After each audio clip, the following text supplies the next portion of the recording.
देखिए मुझे तो लगता है कि बहुत बढ़िया डिसीजन है सिलेक्टर्स का, क्योंकि मैं हमेशा से कह रहा था ऐसा एक कप्तान होना चाहिए जिसका गारंटी है कि वो तीनों फॉर्मेट में एक तो श्योरिटी होनी चाहिए भारतीय टीम के लिए, और दूसरा कि वो थोड़ा सा उसके पास समय होना चाहिए ग्रो इन करने के लिए।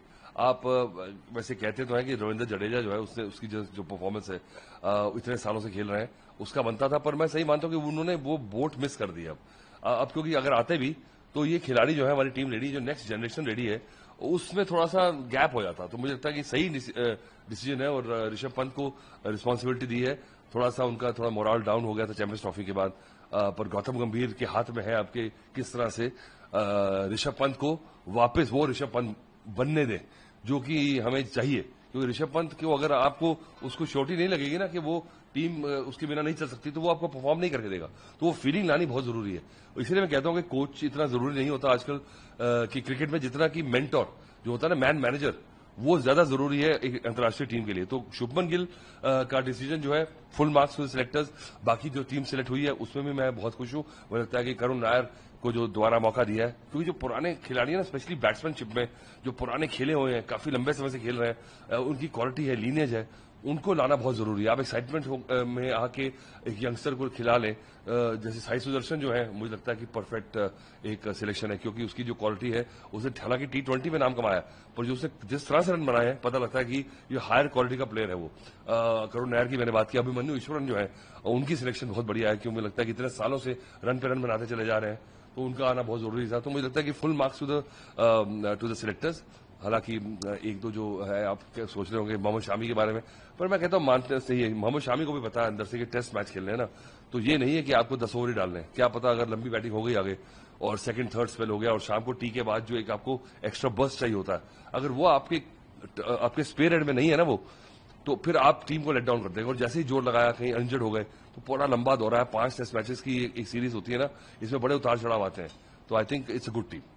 सर एक का सवाल उठता है, वो ये है कि श्रेयस अय्यर हो गए, ऋतुराज गायकवाड़ हो गए, सरफराज खान हो गए, ये नाम पे भी चर्चा चल रही थी, और ये वही by the way Shreyas Iyer team में नहीं है? क्या बात कर रहे हो, really?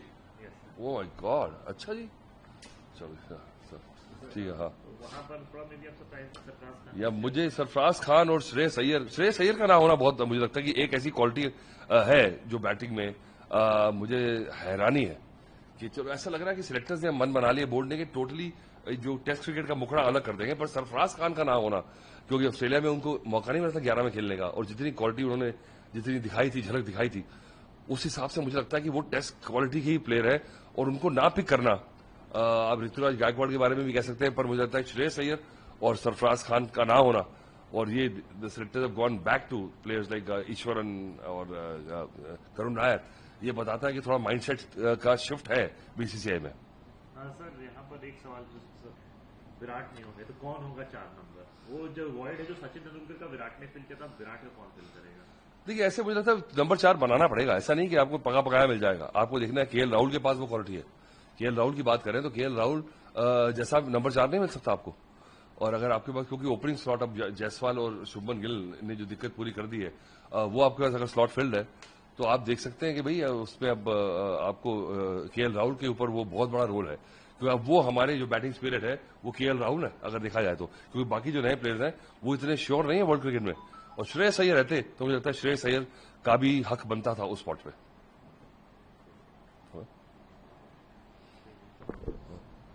So your first reaction on Shubman Gill being appointed as India's new Test captain and Pant being his deputy? Well, I was expecting that, and I was backing the selectors to take this call, and they have taken it. So I'm very happy that very mature call has been taken.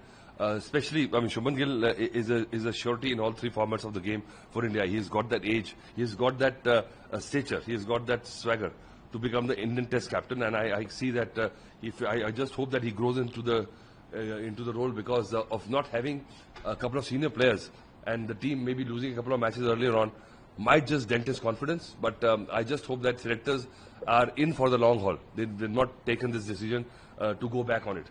Rishabh Pant, for me, has to be resurrected. I think what Gautam Gambhir's handling of him has left a lot to be desired. I think it's very easy for a play to be made by a team management and to be destroyed by a team management. And I think Rishabh Pant is the kind of player who needs to have that confidence that yes, he is the one who's going to take the team forward. If he doesn't have that confidence, he will not be the kind of player you expect him to be. So I think to resurrect Rishabh Pant, to bring him back to his glory, it is the job of the team management, in spite of what Gautam Gambhir might say. But I think Indian cricket, owes it to Rishabh Pant to give him that stature back. KL Rahul has got a big role now. I'm surprised that Shreyas Iyer and Sarfaraz Khan, especially Shreyas Iyer. Sarfaraz Khan, I can maybe understand because of his England conditions. So maybe thought that Sarfaraz, we've got better options than Sarfaraz. But the selection of Karun Lahar shows that Indian cricket has matured. They've given somebody a leaf back because of he's trying to make a comeback. He's been there, done it. So I think that shows the maturity of bringing a player who has been there around for a long time. Having said that, I think it's a balanced squad. I think they've brought back Abhimanyu Ishwaran, who's been around for a long time. He deserves to have a go. You've got the settled players. Just that the familiarity of looking at your ranks and seeing Virat Kohli and Rohit Sharma hanging around, the seniority. Sometimes when the chips are down, you look to the senior players to get that confidence. That might not be there, but that will be the role of the KL Rahul, who's got that kind of persona. I think you're right, because Sachin Tendulkar was at number 4, then came Virat Kohli at number 4. Now who next at number 4? I think number 4, this big debate about number 4 is overrated. I think a middle order batting has to be something that has to be taken as a collective group, not just a number. And the same thing I say about the opening group also. It's not number 1, 2, 3. It's the top 3 players I consider as the openers for the team. So I think number 4, and it's going to be 4, 5, 6, which are going to be. So I think KL Rahul, as I said earlier, is the guy to take that mantle. And I think whoever is groomed for the number 4, 5, it has to be Karun Nair somewhere who have got the experiences, the guys who have played for India before. They should be given the confidence. Rishabh Pant will have to take that responsibility also.